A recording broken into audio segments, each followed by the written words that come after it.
Merci à toutes et à tous. Bienvenue. C'est le forum de la rédaction. 3 sujets au menu. Et bien sûr, de cette émission, rencontre Patrice Talon, responsable de l'Assemblée nationale, vers la satisfaction des recommandations du dialogue politique. La question sera posée à mes deux invités que vous allez découvrir dans un instant. Loi d'amnistie dans le cadre des événements des mois d'avril, mai et juin. Donc, la loi en faveur des personnes arrêtées pendant cette période de violence post-électorale au Bénin. Quelle analyse? Mes deux invités également vont nous faire, et bien sûr, le devoir d'apporter quelques éléments tout à l'heure à propos de cette décision qui entre dans le cadre des mesures d'apaisement et qui sont prises, bien sûr, pour faire décrisper un tout petit peu l'attention et l'ambiance au sein de la classe politique béninoise. Le sujet a fait le tour de l'actualité. Les réseaux sociaux, cette semaine, manquent d'infrastructures de mobilier, et bien sûr, dans des établissements d'enseignement public. Le cas du CG à Hossou-Beta, et cela a d'ailleurs, été donc, bien sûr, un sujet très sensible, relayé par les quotidiens également. Et puis, un responsable de parti politique, l'honorable Claudine Affaire-Punesio de l'UDBN, et bien sûr, elle n'est pas restée insensible à cela. Elle a fait un don de table et banc dans ce collège. Nous allons en parler dans un instant avec les deux invités de cette émission. Mesdames, Messieurs, c'est bien sûr le forum de la rédaction sur Eden Télévision. Merci à toutes et à tous. Installez-vous dans un instant. Je vous présente les invités.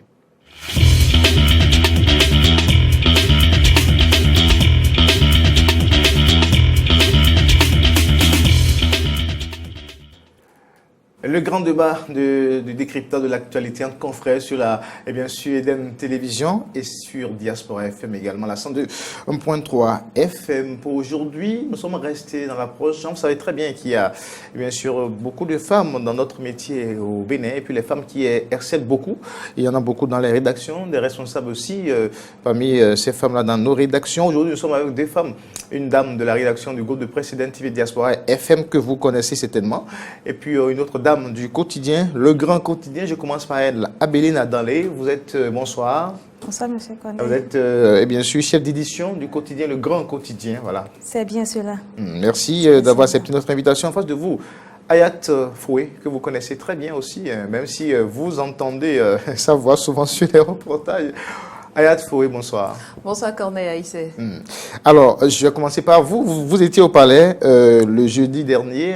Bien, vous avez assisté pour nous à cette rencontre-là entre le chef de l'État Patrice Talon et les responsables du Parlement, le bureau du Parlement, les présidents de commission et autres rencontres initiées, bien sûr, tenues dans le cadre de la mise en œuvre des recommandations issues du dialogue politique des 10, 11 et 12 derniers au palais des congrès de Cotonou. Qu'est-ce qu'on retient, on peut retenir de cette rencontre? Merci Corneille Aïssé. Je pense qu'essentiellement, on peut retenir deux choses. Deux choses, à savoir que le président a décidé qu'on amnistie tous les victimes des événements de avril, mai et juin 2019, c'est-à-dire que tous ceux qui ont eu à voir de près ou de loin quelque attitude préjudiciable qui les mènerait aux tribunaux et cours du Bénin, à être amnistiés. Et à part ça, c'est la mise sur pied du comité d'experts techniques chargé de rédiger les textes de loi qu'on aurait à proposer très prochainement à l'Assemblée nationale du Bénin pour que le dégel politique, le dégel du climat qui prévaut au Bénin puisse être une réalité. Avant d'apporter les analyses par rapport à cette décision issue de cette rencontre entre le président de la République et ses personnalités politiques, on revient ici sur le communiqué final de cette rencontre avec le ministre porte-parole du gouvernement, Alain Oruna. Issu de ces assises, les partis politiques ont formulé les recommandations consensuelles portant sur la relecture de la charte des partis politiques et du code électoral, l'institution des élections générales, une meilleure représentation du peuple par les femmes, l'actualisation et la mise en œuvre effective de la loi portant statut de l'opposition, des mesures d'apaisement politique. En présentant ces recommandations, le président de la République a plaidé pour leur prise en compte diligente par la représentation nationale. Prenant acte des conclusions et des recommandations du dialogue politique, les participants ont salué l'initiative féliciter les acteurs et rassurer le président de la République ainsi que l'ensemble du peuple béninois de ce que les diligences nécessaires seront entreprises pour la prise en compte des dites recommandations. Il est apparu que la mise en œuvre de celles-ci appelle des mesures de nature législative, dont une loi d'amnistie s'agissant des événements des mois d'avril, mai et juin 2019 relatifs aux élections législatives. À cet effet, un comité d'experts constitué du facilitateur du dialogue politique et de ses rapporteurs, auxquels vont s'adjoindre 3 personnalités désignées par le bureau de l'Assemblée nationale et 2 désignées par le président de la République, sera chargé de la formulation technique des recommandations du dialogue. Alors, vous avez suivi, chers consoeurs, voilà, le communiqué final de cette rencontre entre le président Patrice Talon et puis les responsables du Parlement. Ayat Foué, je commence par vous. On va commencer par le point plus sensible, la mise en place d'un comité technique, d'un comité d'experts, d'accord, pour formuler et bien sûr reformuler, j'allais dire, et mettre tout dans un test à certainement laissé à l'Assemblée nationale pour ce qui est des éléments de consensus issus justement de ce dialogue politique qu'en dites-vous? J'ai compris. De cette décision? J'ai compris que ce comité sera essentiellement regorgé d'experts en la matière. Déjà qu'on sait que le facilitateur du dialogue national qui s'est tenu du 10 au 12 dernier est un professeur de droit, que le premier rapporteur est également un professeur de droit. C'est sûr que nous nous attendons à ce que ces personnalités qui seront voulues par l'Assemblée nationale, tout comme le président de la République, c'est-à-dire 3 d'une part et 2 de l'autre part, seront aussi des gens pétris dans la chose pour pouvoir proposer ces textes de loi qui seront envoyés à l'Assemblée nationale en vue d'être votés comme des lois d'apaisement. Alors, justement, la question, est-ce qu'aujourd'hui, a-t-on besoin forcément de mettre encore en place un comité pour ça, un comité d'experts pour ça, quand on sait quand même que le rôle d'abord des députés, c'est des législateurs, et qu'ils ont certainement des cabinets également, et ils font également, avant les prises de loi, ils font également beaucoup d'études également à leur niveau. Est-ce qu'on a besoin forcément de faire tout ceci?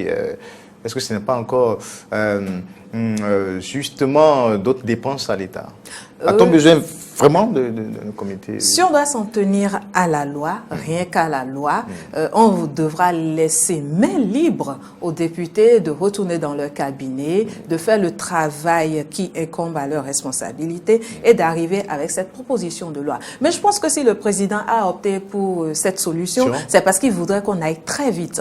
On aille très vite parce que à la fin, il y a le président de l'Assemblée nationale qui a parlé et qui a dit que la session budgétaire sera ouverte le 23 octobre prochain. Et que ce serait, que nous allons écouter dans un instant. Voilà, et que ce serait inclus dedans d'aller très vite pour que ces lois-là soient votées. Peut-être que c'est dans ce but-là, dans cet objectif-là, que le président a voulu que ce comité-là soit mis en place et que, je rappelle, la conférence des présidents de l'Assemblée nationale, là présent, ont répondu favorable. D'accord, je reviens à vous dans un instant. Abéline Adandé, chef d'édition du quotidien, le journal Le Grand Quotidien. Alors, quelles sont vos réactions suite à tout ce débat? Merci de ce que vous connaissez. Je crois que cette comité d'experts mis sur pied est la bienvenue. Parce que le chef de l'État, depuis qu'il est venu au pouvoir, a toujours parlé de la compétence. Il a toujours misé sur la compétence. Et c'est pour que l'équipe qui va beaucoup plus diriger ce travail soit des gens compétents qu'il a voulu former cette équipe, en fait. Et je crois que c'est une très bonne décision de sa part. Et nous croyons que cette équipe fera le travail pour que très bientôt nous ayons ce test-là au Parlement. D'accord. Alors, je nous propose d'écouter maintenant le président de l'Assemblée nationale, Louis Vlavonou. Nous allons ouvrir la session budgétaire le 23 prochain et immédiatement, nous allons commencer par nous pencher sur ces questions. La plupart des dispositions à prendre sont des dispositions au niveau du Parlement. Et lorsqu'il nous a tout exposé, on a vu la pertinence et l'opportunité de ces actions que nous devrons prendre au niveau du Parlement, c'est-à-dire les lois, les différentes lois. Au total, je ne sais pas, entre 5 et 6 lois qu'il va falloir prendre pour concrétiser réellement toutes les décisions qui ont été prises au niveau du dialogue politique. Par exemple, une loi d'armistice pour pouvoir permettre à tous ceux qui sont impliqués dans les événements issus des élections législatives d'avril et après les élections de mai, de juin, tous ceux qui sont impliqués, qu'ils puissent retrouver leur liberté, leur quiétude et qu'ils puissent participer au développement de ce pays. Donc c'est un premier point qui est fort. Et ensuite, maintenant, il faut revoir les lois. Les partis qui fâchent au niveau de la charte des partis, au niveau du code électoral. Ensuite, il faut revoir comment faire en sorte que la femme représente davantage le peuple au sein du Parlement et d'autres questions aussi qui ont été soulevées. Et nous sommes d'accord au niveau du Parlement pour jouer notre partition afin que tout cela se fasse et que la quiétude revienne. Alors, c'est juste des analyses que nous faisons sur ce plateau. Donc, un comité d'experts qui va pouvoir donc permettre aux parlementaires d'avoir des éléments essentiels pour ce qui est de ces lois. Mais dites-nous, un problème politique au départ. Et puis le chef d'État aussi l'a dit avant de convoquer ce dialogue, quand certains pensaient qu'il fallait l'ouvrir également à d'autres secteurs ou à d'autres domaines, à d'autres acteurs. On a dit que c'est un problème purement politique et qu'il faut que ça soit entre les acteurs politiques. Mais ne pensez-vous pas que avec ces recommandations issues du dialogue politique, qu'on est strictement sur un terrain politique, si on ne revient peut-être pas d'abord aux politiques d'apporter des propositions qu'il faut avant que les législateurs, les mécaniciens de la loi, les juristes même puissent comment apporter leur dernière touche à Yad Foué. Oui, moi je dirais que les politiques ont déjà apporté leur touche en y assistant au dialogue. En tout cas, pour les partis politiques régulièrement enregistrés sous la loi en vigueur, ils y étaient. À l'exception d'un seul parti qui n'a pas participé aux travaux. Développement, DUD de Valentin Roudet. Voilà. Donc, ils ont proposé leur solution quant à la crise, quant à la sortie de crise. Donc, les politiques s'y sont mis. Si vous vous rappelez, c'est 12 délégués par parti politique. Et ils ont eu 3 jours pour travailler. Donc, les politiques invités y ont déjà travaillé. Ils ont remis leur rapport au président le 12. Et maintenant, au président de convoquer les députés, c'est-à-dire ceux-là qui sont le poumon politique du pays, d'en discuter avec eux. Et c'est ce qu'il a eu à faire jeudi avec eux, et il leur a fait des propositions qu'ils ont validées. Et peut-être ensemble, ils se sont entendus qu'il faille ajouter des experts qui puissent les accompagner pour que ça aille vite. Parce que 83 députés, 83 propositions, 83 intérêts, on ne pense pas qu'ils puissent être prêts pour la session budgétaire qui s'ouvre le 23. D'accord. Oui, Abéline, vous avez un mot à ajouter? Oui, je dirais que cette équipe d'experts devra beaucoup plus pencher sur les exigences des partis politiques. Okay.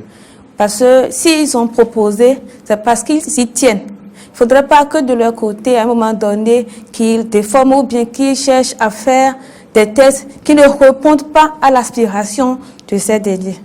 Mais je crois que le canevas étant tracé, justement, oui. Ouais, je pense à mon humble avis, en tant qu'observatrice, que c'est pas sûr qu'il s'éloigne, c'est la raison pour laquelle le président de la République a tenu à ce que le facilitateur et les 3 rapporteurs soient d'abord les prioritaires, les personnes prioritaires dans ce comité technique qui devra travailler. Faites par voilà, parce qu'ils étaient parmi ceux-là pendant les 3 jours qui ont travaillé à sortir ces recommandations consensuelles. D'accord. Alors, on évolue avec justement la même question. Est-ce qu'aujourd'hui, vu les circonstances dans lesquelles, je commence par vous, vu les circonstances dans lesquelles le dialogue est intervenu, on a vu quand même la participation d'une partie de l'opposition, les Forces Corée pour un Bénin émergent, le parti La Flamme, La République, un truc comme ça.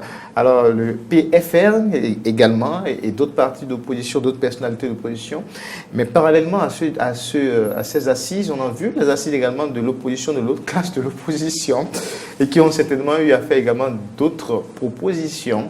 Est-ce que vous pensez aujourd'hui que on pourra conduire ces réformes, justement, aller à leur thème, et que cela soit vraiment utile pour que le Bénin, la classe politique retrouve toute sa sérénité. Est-ce qu'on ne va pas faire des réformes aujourd'hui? On ne va pas aboutir à des tests de loi, comme l'a dit le président de l'Assemblée, eh bien, qui a bel et bien dit que très bientôt, à la prochaine session, on va commencer par se penser sur ces questions-là. Est-ce qu'on ne va pas se retrouver dans un schéma où on aura certainement peut-être évolué, on aura réglé des soucis aujourd'hui et que d'autres partis se retrouvent encore, ou d'autres acteurs politiques se retrouvent encore à commencer par crier pour dire ça ne va pas, on n'a pas pu trouver ci, on n'a pas pu trouver ça? Je crois que vous parliez de ces partis qui étaient prêts présents au dialogue. Je trouve que s'ils voulaient que leurs propositions soient prises en compte, ils devraient déjà être au dialogue et faire part de leurs idées, de leurs propositions pour que ce soit pris en compte dans les recommandations. Donc, si aujourd'hui, après l'analyse ou bien le travail des experts, ils arrivent à un test qui ne favorise pas ceux qui n'étaient pas ancrés au dialogue, je crois qu'ils doivent l'accepter comme ça. Ils vont s'en prendre à eux-mêmes, c'est bien cela. C'est bien cela, ils vont s'en prendre à eux-mêmes. Mais est-ce que dans ces conditions-là, est-ce qu'on sortirait vraiment de la crise actuelle? Parce que le choix du chef de l'État, c'est quand même sorti de la crise. Et à l'ouverture du dialogue politique, il a dit il faut associer les politiques aux questions essentielles pour le développement du pays. Il faut faire l'unanimité et la question de la cohésion nationale, l'unité nationale. Le chef d'État s'est ouvert à tous les partis politiques. Il a voulu qu'ils soient présents pour participer au dialogue. Il a tendu la main à toute la classe politique. Mais ils n'ont pas voulu être là, ils ont refusé d'être là. Mais pourtant, ils ont des propositions à faire. Ils devraient être là. Donc, je crois qu'ils vont devoir l'accepter comme tel et s'y conformer comme d'habitude. Qu'est-ce qu'il faut faire pour associer quand même les partis qui n'ont pas pu encore se conformer et dans lesquels on a quand même des acteurs politiques chevronnés? Je veux parler des USL, je veux parler de Restaurer l'Espoir et autres. Qu'est-ce qu'il faut faire aujourd'hui quand même? Parce que ces partis n'ont pas été invités au dialogue. Oui, c'est vrai que le dialogue a regroupé essentiellement, comme je l'ai dit tantôt, les partis qui se sont enregistrés selon la loi en vigueur au Bénin actuellement. Et quand on a suivi, le fait d'avoir suivi l'actualité à l'annonce déjà de ce dialogue, les partis comme USL, Restaurer l'Espoir, notre ancien président maire Nicéphore Soglo et des personnalités ont bien voulu participer au dialogue. Les gens sont allés jusqu'à demander pourquoi le clergé n'a pas été mêlé, pourquoi la société civile n'a pas été mêlée. Et le ministre, porte-parole du gouvernement, ministre de la Communication, Alain Ouroula, est sorti et a expliqué que c'est un dialogue purement politique. Et quand on parle politique au Bénin, il y a des textes qui régissent la politique. Mais je voudrais aussi dire que ce qui s'est passé du 10 au 12 de l'autre côté du palais des congrès et ceux qui sont de l'opposition ferme ont eu à tenir aussi le dialogue, prouve qu'au Bénin, malgré tout ce qu'on dit... L'opposition ferme, ben, permettez-moi de le dire comme ça. Il y a l'opposition flexible. Apparemment, parce qu'ils étaient tous partis pour être opposants, mais aujourd'hui, il y a les FCBE qui sont toujours opposants, mais régulièrement enregistrés. Une partie. Je ne sais pas. FCBE, c'est FCBE. Il n'y a pas eu à être écrit sur le papier. FCBE, LC, LSA, FCBE. Mais vous savez très bien la crise que passe. Même si ça part aujourd'hui comme un peu de semblant, il y a quand même une sorte de crise au sein de... S'il y a une crise au sein de FCBE, on espère qu'ils pourront régler ça entre eux. C'est une histoire interne auquel... On revient à l'opposition ferme. Voilà, on revient à l'opposition ferme. Le fait qu'ils aient pu aussi tenir leur assise, moi, je voudrais dire que ça prouve que malgré tout ce qu'on dit, il y a quand même encore cette note de démocratie au Bénin, malgré tout. Je pèse mes mots, je dis malgré tout. Parce que ça aurait été dans un pays totalitaire qu'on ne leur permettra pas de faire ça.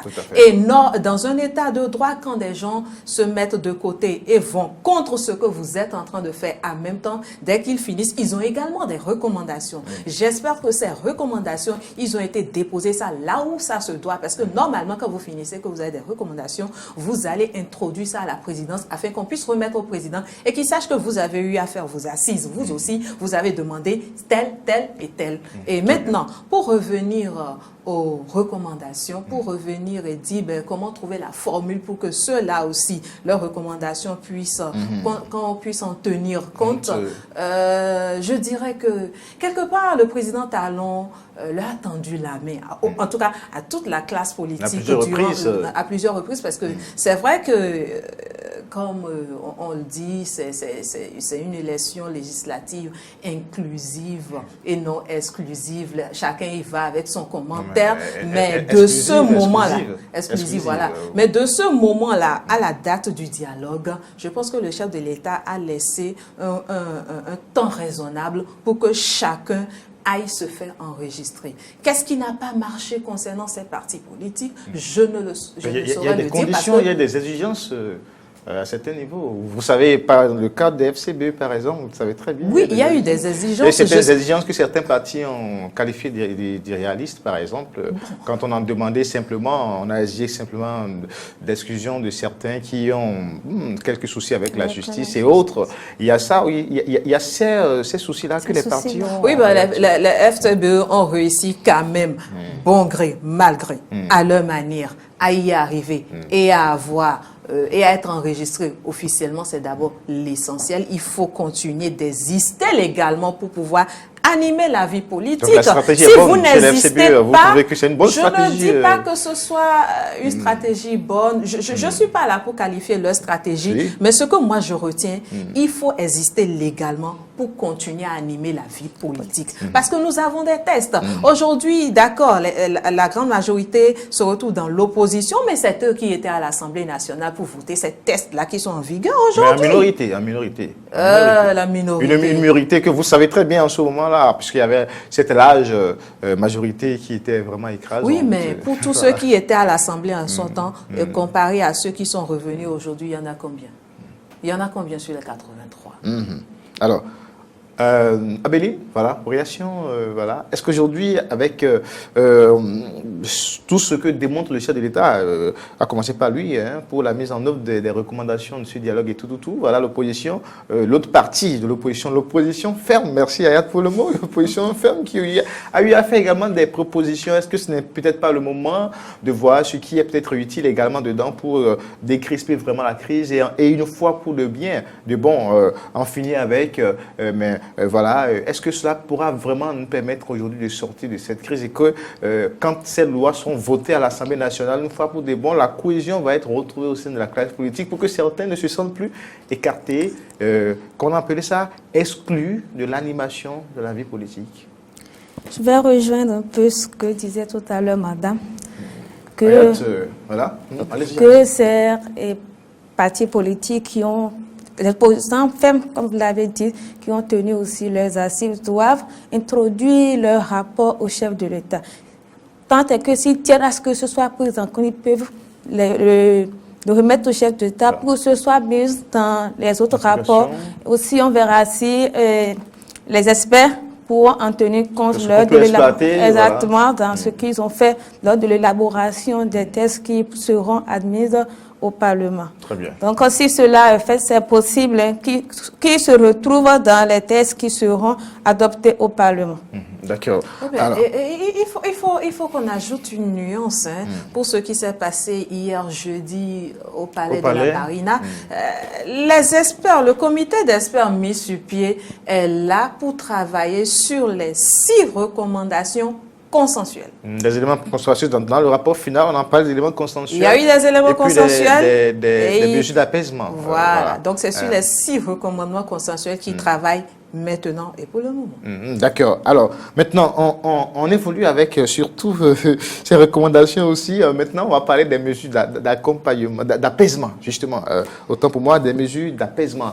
Alors, des partis ont proposé quand même quelques mesures pour complètement décrisper la tension au sein de la classe politique. Il faut savoir très bien que qu'est-ce qui crée la tension aujourd'hui il y a certains certains acteurs qui malheureusement ou heureusement pour d'autres se sont retrouvés hors du pays. Bon, on en parlait des idées politiques, mais bon, en fait, même si aujourd'hui au Bénin, certains ne sont pas d'accord et trouvent qu'il n'y a pas des idées politiques, d'autres pensent qu'il y a des idées politiques. En tout cas, on en parlait, voilà, des acteurs politiques qui sont aujourd'hui à l'extérieur.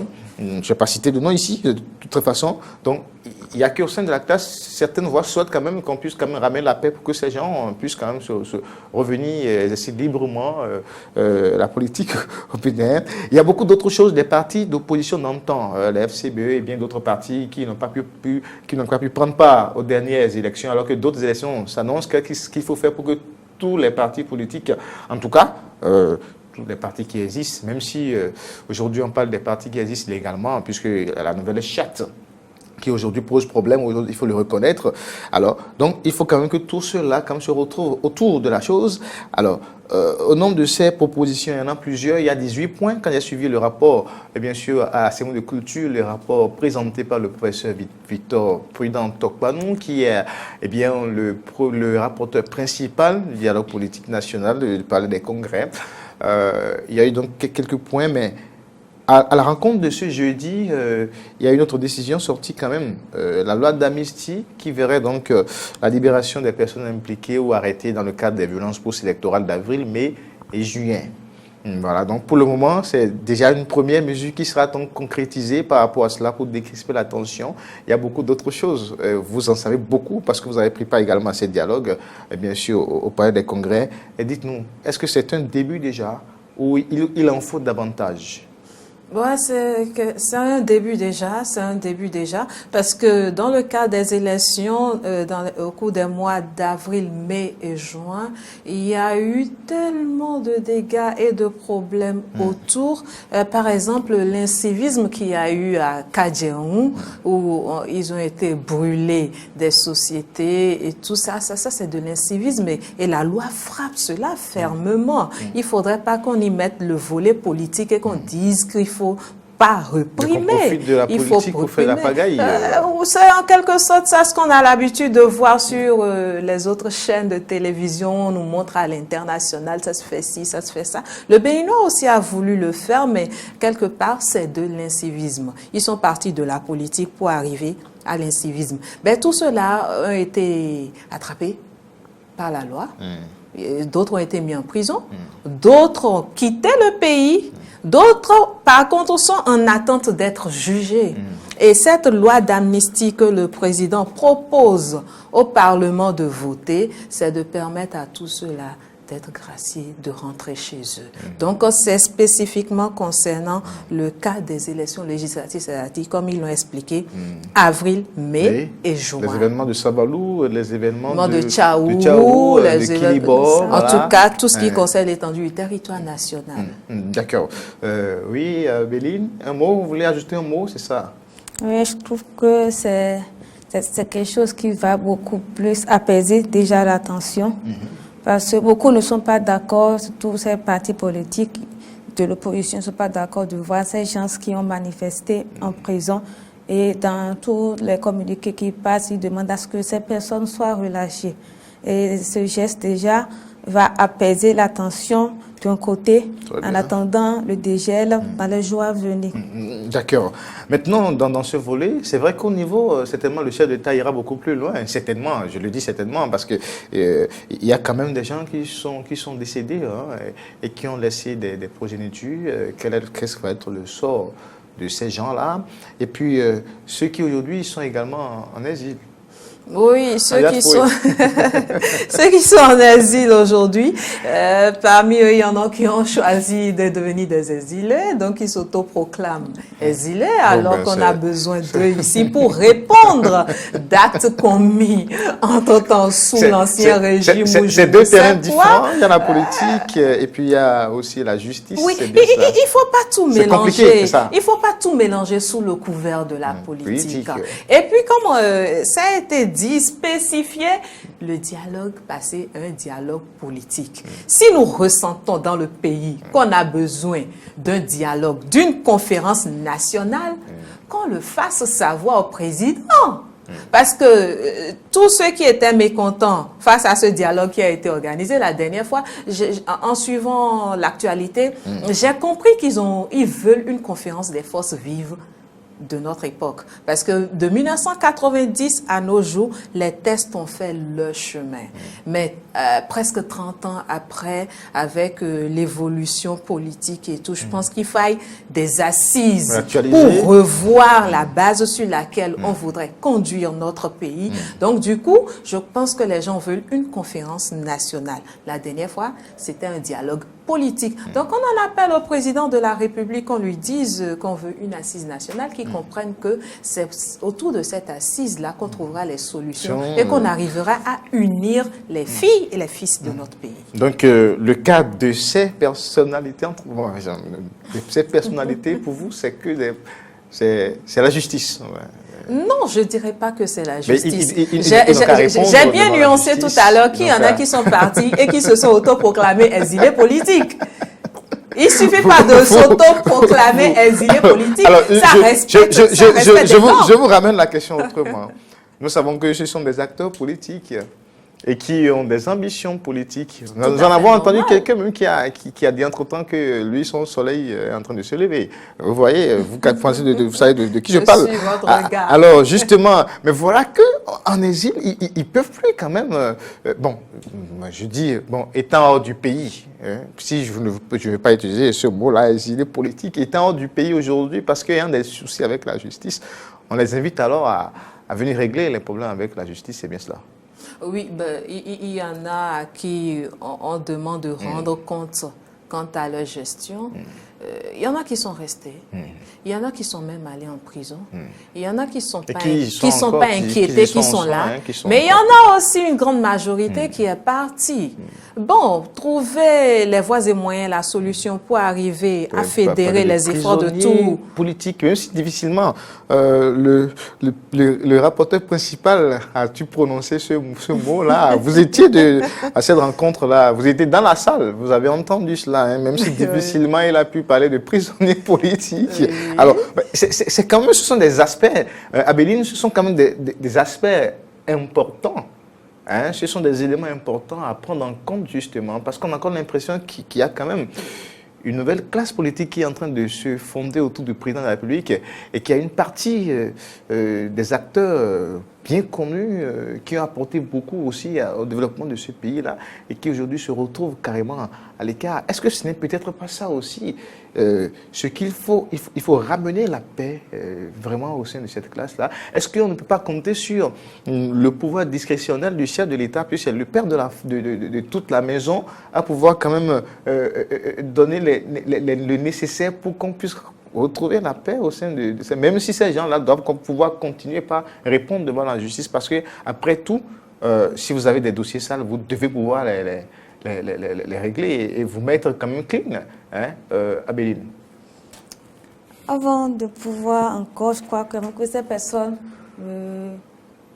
peuvent encore parler aujourd'hui en tant que personnalité politique ou bien intégrer encore le développement de notre pays. Ils doivent d'abord aller devant la justice pour régler ce qu'ils ont devant la justice. C'est vrai que le président de la République peut les voir, discuter avec eux pour voir dans quelle mesure du possible ils peuvent toujours revenir au pays pour la paix. Mais cela ne sera pas facile. Parce que nous connaissons ceux qui sont hors du pays, nous savons un peu comment ils réagissent. Surtout ceux qui sont partis d'eux-mêmes, qui se sont proclamés exilés politiques, et tous ceux qui ont déjà dit sur le président de la République. Le président de la République est aussi un homme. Et il a des côtés, il peut aussi se fâcher par moment. Mais cela ne voudra pas dire qu'il ne peut pas aller devant eux et discuter avec eux. Il peut toutefois les appeler. Mais toujours est-il qu'il ne faut pas écarter le volet de la justice. Quoi qu'on dira, il faudra qu'ils répondent tous de leurs actes devant la justice, même s'ils veulent revenir au pays, ils doivent répondre de leurs actes. Alors, Ayat Foué, on a vu quand même à l'investiture, avant l'investiture évidemment, du président Patrice Talon, on a vu les deux présidents, Nicéphore Soglo, Boni Yahi et puis Patrice Talon ensemble, des ennemis d'antan qui se sont retrouvés dans une position où l'un doit transmettre le pouvoir à l'autre. Et puis justement, on a vu que l'un a fait un don de la Bible à l'autre. Et puis c'était des images très fortes. Le peuple béninois était quand même très content d'avoir quand même vu, et bien sûr, ces deux personnalités qui avaient beaucoup de soucis entre-temps se retrouver. On les a vus avec des accolades et tout. Est-ce que le peuple ne serait pas aussi très content, ne se retrouverait pas aussi libéré de beaucoup de choses si, par exemple, dans les tout prochains jours, qu'on voit peut-être les Sébastien Germain à Javon, les Léadi Soglo et toute la maison avec le président Patrice Talon. Je pose la question autrement. Ces images de passation de service qu'on a eu à vivre derrière nos télévisions entre l'ancien président Thomas Boni-Yahi et Patrice Talon prouvent une fois encore du génie béninois. Au-delà de tout ce qui se dit, au-delà des faits connus ou méconnus, nous avons cette capacité au Bénin d'arriver à atteindre l'objectif, transcender tout et mettre au suprême l'intérêt supérieur de la nation. Et rêver voir aujourd'hui M. Sébastien Adjavon de retour au pays, c'est tout à fait logique, c'est tout à fait normal. Il est un Béninois. Donc, qu'il soit exilé aujourd'hui n'est pas une fierté pour nous autres Béninois. Que d'autres Béninois soient à l'extérieur, à taper de loin sur le gouvernement béninois n'est pas une fierté parce que ce n'est un secret pour personne que pour aller de l'avant, il faut que tous les enfants du pays s'unissent, il faut que tous les enfants du pays se retrouvent autour d'une table, qui discutent, qui tracent l'orientation de développement. Le président Talon le dit, il voudrait que tout le monde soit autour de lui et les autres aussi, je ne sais pas s'ils l'ont très bien compris, mais moi j'ai un petit message à leur endroit, c'est de cesser de trop taper sur le Bénin. Parce qu'au fait, ils pensent taper sur le président Talon, mais ils font du tort à leur pays. Ce pays qu'ils ont dirigé, qu'ils aspirent diriger, ce pays qu'ils disent vouloir conduire au développement. D'accord, donc il faut quand même même de loin, qu'ils aident le pays, c'est ça justement. Oui, qu'ils aident le pays. Qu'ils cessent de trop ternir notre image. Ça ne les avantagerait pas parce que l'histoire retient à chaque étape ce qui a été dit, ce qui a été fait et l'histoire est têtue. Elle revient toujours. D'accord. Ayad Guillet-Foué de la rédaction du groupe de presse Eden TV, Diaspora FM, et puis Abéline Adanlé, chef d'édition du quotidien, le grand quotidien. Vous êtes ici sur ce débat. C'est le forum de la rédaction sur Eden Télévision. Alors, avant de passer à l'autre sujet, voilà, on a vu le processus lancé tout. Il faut aller vite. Vous avez entendu tout à l'heure le président de l'Assemblée nationale, Louis Vlabournou, parce qu'il y a d'autres élections et il faut donc corriger les divergences autour des tests avant ces élections. Alors, la question que je m'en vais vous poser, on a vu aussi une certaine, je n'appellerai pas ça forcément précipitation, quand au moment où les réformes devaient être apportées, quand on est allé trop vite, on en parlait même de procédure d'urgence pour certaines. Alors aujourd'hui, est-ce que c'est peut-être pas le moment de prendre le temps qu'il faut nécessairement, hein? Est-ce que c'est aller vite aujourd'hui qui nous sauve ou prendre le temps véritablement de régler les problèmes une fois pour de bon? Je commence par vous, Adalé. Merci beaucoup. Régler les choses une fois pour de bon. C'est vrai. Mais ça va durer combien de temps? C'est à ça qu'il faut d'abord y penser. Et le chef de l'État, nous le connaissons, c'est quelqu'un qui aime faire les choses quand il le faut. Et aussi, il a donné un temps donné pour que l'équipe, l'espère, finisse son travail pour qu'on puisse amener le texte au Parlement. Donc c'est parce qu'il tient à ce que la situation au Bénin soit réglée le plus possible. Donc je crois que c'est beaucoup plus pour ça. C'est vrai que en donnant un laps de temps à l'équipe, ils peuvent ne pas réfléchir à toutes les possibilités sur les recommandations, mais ça va aider à pouvoir sortir pendant un moment de cette crise qui mène le Bénin depuis un bon moment. D'accord, Yat. C'est vrai qu'on sait que pour le cours électoral, il faut quand même une période donnée avant, puisque nous sommes à la veille d'autres élections. Il faut, je crois, 6 ou 9 mois. Il faut que le code soit disponible 6 ou 9 mois avant quand même les jours. Alors, est-ce que c'est peut-être à cause de ça qu'on sent aujourd'hui cette façon de conduire Moi, je ne dirais pas que c'est de la précipitation. Pour moi, ce n'est pas de la précipitation. Parce que les articles qui fâchent dans la charte des partis politiques et dans le code électoral ont suffisamment eu le temps d'être relevés de part et d'autre. Chacun y est allé bien avant les élections législatives et bien après aussi, on a eu le temps de discuter. Ces articles qui fâchent et les solutions qu'on devrait leur trouver, tout le monde le sait déjà. Aucune chapelle politique aujourd'hui ne pourra me dire qu'elle n'a pas décortiqué de fond en comble le code électoral et la charte des partis politiques. Donc, nous savons ce qu'il y a comme problème. Nous savons les articles qu'il faut changer. Donc, sur ce point-là, je ne pense pas qu'on y aille pas la précipitation. Un. Deux.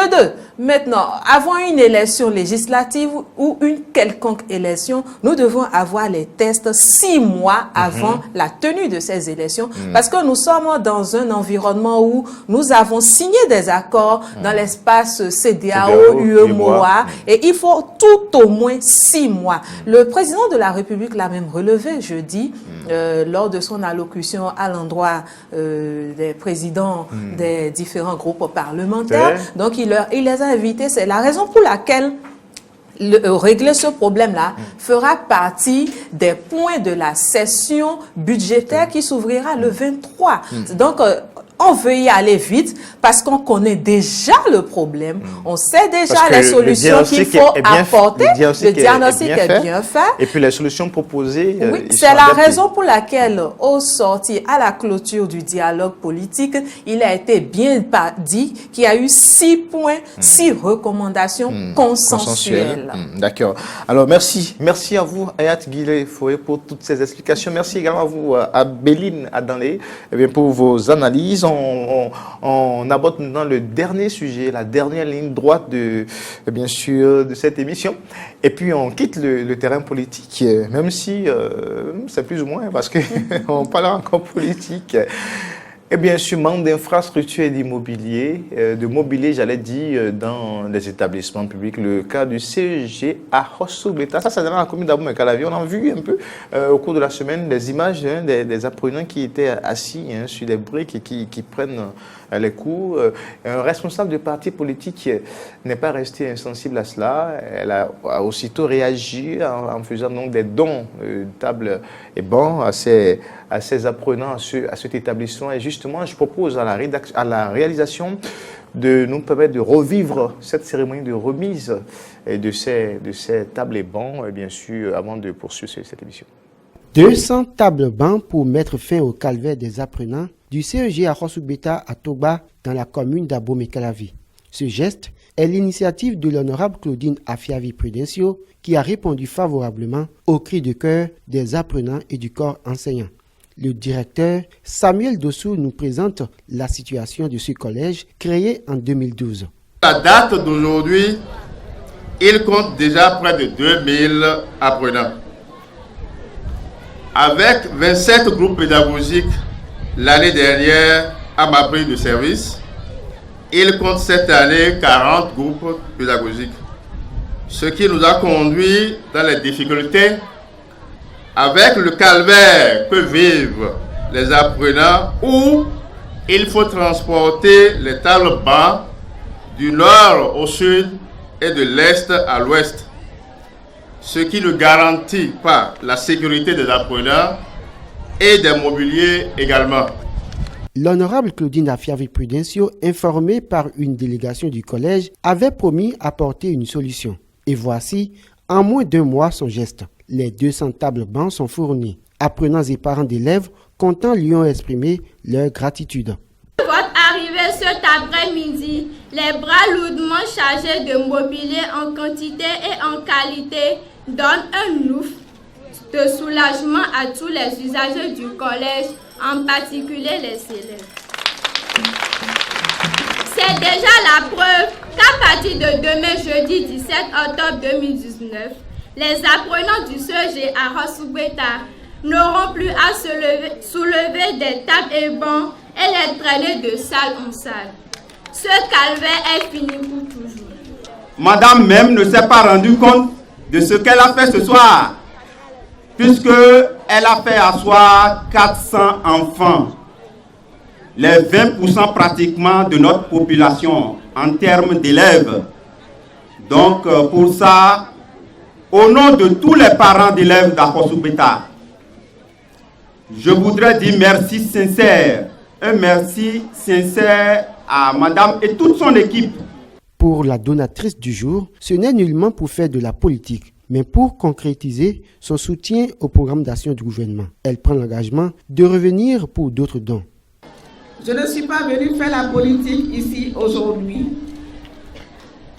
Je suis venue faire un don qui vise à accompagner le programme d'action du gouvernement, comme j'ai l'habitude de le faire.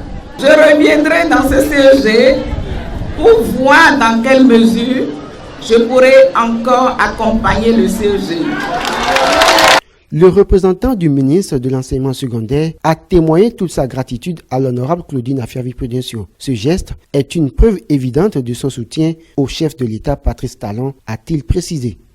Mais accompagner donc les actions du chef de l'État dans ce domaine, offrir bien sûr une éducation de qualité, ce qui est un peu difficile dans certains établissements parce qu'en dehors du Rossougbeta, il y a d'autres établissements certainement dans l'intérieur du pays où les apprenants sont contraints à recevoir l'enseignement dans les conditions, c'est de la misère simplement, dans les Abéline.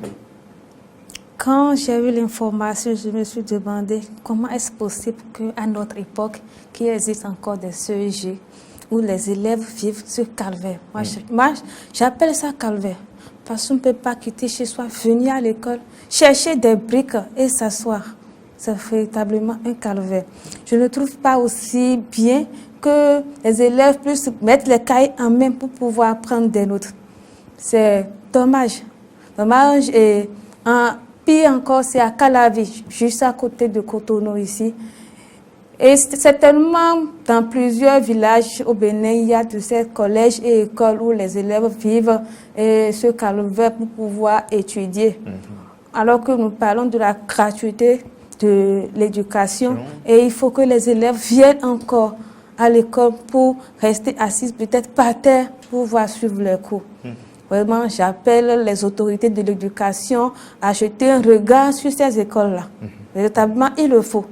Et je trouve que c'est un geste très louable de la dame Claudine Prudencio, la présidente de l'IDBN, d'offrir des tables bancs à ces élèves-là. Et il faut que beaucoup des personnalités de ce pays lui emboîtent les pas. Acteurs, exactement, voilà. Lui emboîtent les pas. Il le faut véritablement. Parce qu'il faut aider parfois l'État qui est souvent asphyxié par tout ce qu'il y a à faire dans le pays. Mais c'est justement le sens que l'honorable Claudine Prudencio a donné à ce geste-là. Elle a bien dit ce n'est pas du tout de la politique, mais simplement accompagner, bien sûr, le gouvernement à travers le programme d'action, le vaste programme d'action, dans le cas, pour ce qui est des besoins au niveau de l'éducation nationale. À la trouver rapidement. Oui, on a du mal à on a du mal à croire que juste à côté de nous, à Calaville, à la cité d'Antoine, il y a encore des classes comme ça qui n'est pas du tout de mobilier. Parce que j'ai suivi le constat et on a montré de jeunes élèves, de jeunes apprenantes qui viennent d'obtenir leur CEP et qui rêvent de rentrer au collège. L'euphorie leur est passée. L'euphorie leur est passée parce que il faut mettre des briques, s'asseoir et disposer 2 briques de 40 ou je sais pas, je maîtrise pas trop le domaine pour en faire des tables. L'euphorie leur est passée et je pense que l'acte que l'honorable Claudine Afiavi-Prudencio a eu à faire en leur apportant 400 tables et bancs est louable. C'est de cette manière-là qu'on voudrait qu'on fasse la politique au Bénin. Il ne faudrait pas que les partis politiques attendent la veille des élections pour commencer par détecter les endroits où il faut faire tel don ou pas. Non, on dit bien que le parti politique, c'est pour animer la vie politique. Et la politique, ça regroupe quoi? Ça regroupe pas que le fait de dire je vais à l'hémicycle, je veux devenir Gérer maire. la cité, apporter des solutions aux problèmes de la Apporter cité. des solutions aux problèmes de la cité. Et l'UDBN étant parti politique soutenant les actions du gouvernement, a prouvé aux autres partis ce qu'il faut. Donc j'espère qu'ils vont emboîter le pas à l'UDBN et que les personnalités aussi n'aient pas besoin qu'on les appelle, qu'ils cherchent dans leur localité. Il y a forcément Quels sont les problèmes à quelque régler, chose comme des problème. jeunes, des femmes, surtout. Exactement. Alors justement, il n'y a pas que le CG Ahrosu-Beta. Vous connaissez le CG Tankbe dans dans Womekalavi? Je ne connais pas le CG Eh ben Tankbe, voilà, mais j'ai appris que le CG Tankbe, c'est délabré, exactement... voilà, pratiquement la même chose. Il n'y a même pas de véritable bâtiment pour les apprenants. Voilà, si vous n'avez que trouver des apatams, vous savez ce qu'on appelle apatam, voilà. C'est justement ça. Et ça, c'est dans ça que des apprenants, ceux qui sont appelés à diriger ce pays demain, reçoivent l'instruction.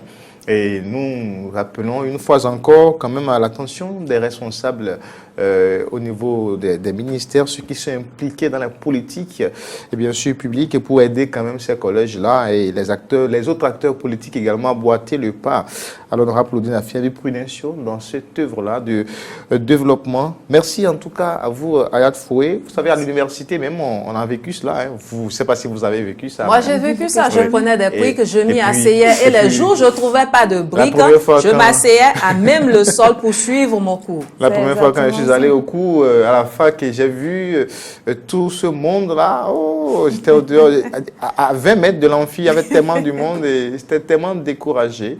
Et puis on prenait même les cours sur des briques. On l'a fait. Il faut parfois amener les briques et ne pas trouver de place C'est pour ça, les justement. déposer. On l'a fait en ce moment. Au lieu de s'asseoir dans les allées. Le ministre de l'enseignement supérieur, voilà, l'ADECAN, Yahi, qui nous donnait des cours en ce moment, mais parfois on était assis sur des briques face à elle comme ça. Elle n'avait pratiquement plus d'espace parce que, disons, le tableau est complètement... Elle ne pouvait plus circuler. Complètement bourré. Voilà. Et puis c'est dans ça, on est devenu ce qu'on est devenu aujourd'hui. Je ne sais pas si ça continue à l'université, mais je crois que ça a été un peu amélioré. Mais c'est difficile de laisser des apprenants à l'université. On sait que bon, on a déjà atteint une certaine maturité et qu'on peut faire face à beaucoup d'autres situations. Mais quand il s'agit des enfants, pratiquement des écoliers ou des élèves, c'est difficile. Et moi, je voudrais ajouter que c'est pas parce que nous, on a eu à suivre les cours dans ces conditions qu'on doit se dire que ça doit être une situation pérenne. On doit pouvoir quand même apporter des solutions. Et pour ceux qui dirigent le pays aujourd'hui, eux, ils ont eu cette chance, cette grâce de ne pas vivre ce que vous et moi, on a vécu à l'université. Ils n'étaient pas si nombreux que ça dans les amphis et ils ont souvent été des boursiers. Aujourd'hui, c'est à leur tour de tendre la main à cette nation, à l'avenir de la nation, ces enfants qui ont besoin de. Merci à vous, chers consoeurs. Alors, dernière question rapidement, et on sort carrément de décryptage de l'actualité. Femme journaliste, c'est facile? Rapidement. Femme journaliste, je dirais que ce n'est pas facile.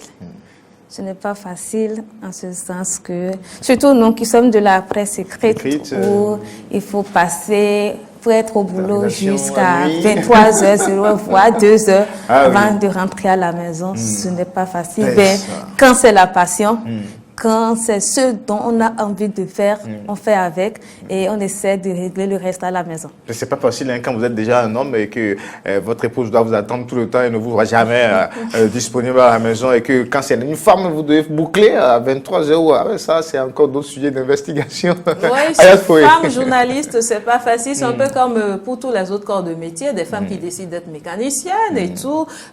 Une fois que tu as fait l'option d'aller sur un chemin, c'est que tu es prêt à braver tous les obstacles, mais surtout à relever le défi parce que la femme, elle a 2-3 fois le même défi que l'homme. Merci à toutes et à tous. Et bientôt, les obstacles au niveau de la classe politique seront complètement vaincus, levés, et pour que, et bien sûr, la classe politique se retrouve dans toute sa sérénité pour les prochaines élections. Le président Talon y accorde beaucoup de prix et l'a démontré à travers la mise en œuvre des recommandations issues du dialogue politique. C'était donc le sujet principal de cette émission, le Forum de la rédaction. Merci à toutes et à tous. Rendez-vous la semaine prochaine. Au revoir.